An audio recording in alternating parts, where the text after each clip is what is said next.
నేటి బాలురే రేపటి పౌరులు అన్న చందంగా నేడు మనం నాటిన మొక్కలే వృక్షాలుగా మారి భావితరాలకు చక్కని ఫలసాయాన్ని ఇస్తాయని వృక్ష యజ్ఞం సేవా సమితి వ్యవస్థాపకురాలు లావణ్య తెలిపారు. రాష్ట్ర ఉప ముఖ్యమంత్రి పవర్ స్టార్ పవన్ కళ్యాణ్ నటించిన హరిహర వీరమల్లు సినిమా విడుదలైన సందర్భంగా నంద్యాల జిల్లా ఆళ్లగడ్డలోని ప్రతాప్ థియేటర్ ఆవరణలో వృక్ష యజ్ఞం సేవా సమితి జనసేన కార్యకర్తలతో కలిసి మొక్కలు నాటారు. ఈ సందర్భంగా పవన్ కళ్యాణ్ ఫ్యాన్స్ మరియు ప్రేక్షకులకు ఉచితంగా తమ నర్సరీలో పండించిన మొక్కలను లావణ్య పంపిణీ చేశారు. ఈ సందర్భంగా వృక్ష యజ్ఞం లావణ్య మాట్లాడుతూ రోజురోజుకు పెరిగిపోతున్న కాలుష్య భూతం నివారణకు పర్యావరణ పరిరక్షణ ముఖ్యంగా జరగాలన్నారు. ఇందుకోసం విరివిగా మొక్కలు నాటాలని పిలుపునిచ్చారు. డిప్యూటీ సీఎం పవన్ కళ్యాణ్ ఆశయాలకు అనుగుణంగా తాము కూడా వృక్ష యజ్ఞం సేవా సమితి తరఫున విరివిగా మొక్కలు నాటే కార్యక్రమాన్ని ఆళ్లగడ్డలో నిర్వహిస్తున్నట్లు ఆమె తెలిపారు. తనకు సహకారం అందజేస్తున్న ప్రతి ఒక్కరికి ఆమె కృతజ్ఞతలు తెలిపారు.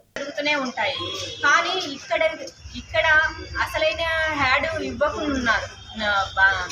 ఏంటంటే ప్రతి ఒక్కరూ హ్యాడ్ ఇవ్వడం వల్ల హీరోలు కానీ హీరోయిన్లు కానీ ఎవరైనా మనసున్న మహారాజులు గొప్ప అంటే మనము సమాజం కోసము వాళ్ళ ఆనందం కోసము ఎంతో మనం ట్రై చేస్తాం. ఏది చేసినా ప్రజల ఆనందం కోసం మనం ఎంతో శ్రమిస్తుంటారు. ఇప్పుడు హీరోలు కానీ వాళ్ళు ఎంతో వాళ్ళ కష్టం ఇప్పుడు సినిమా ఒకటి మనం సినిమా చూస్తున్నాము ఆనందిస్తున్నామంటే దాని వెనక ఎంతో కష్టం ఉంటుంది.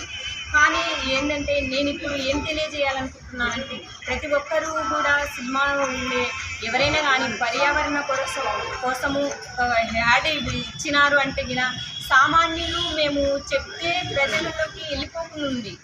కానీ అది ఎలా చేయాలి, ఎట్లా పర్యావరణంలో మార్పు తీసుకురావాలి అంటే మీరు ఒక యాడ్ ఇవ్వడం వల్ల దీంట్లో ఎంతో మనం మేలు చేసిన వాళ్ళం అవుతాము. ప్రజల్లో ఒక అవేర్నెస్ తీసుకొచ్చిన వాళ్ళం అవుతాము. మనకి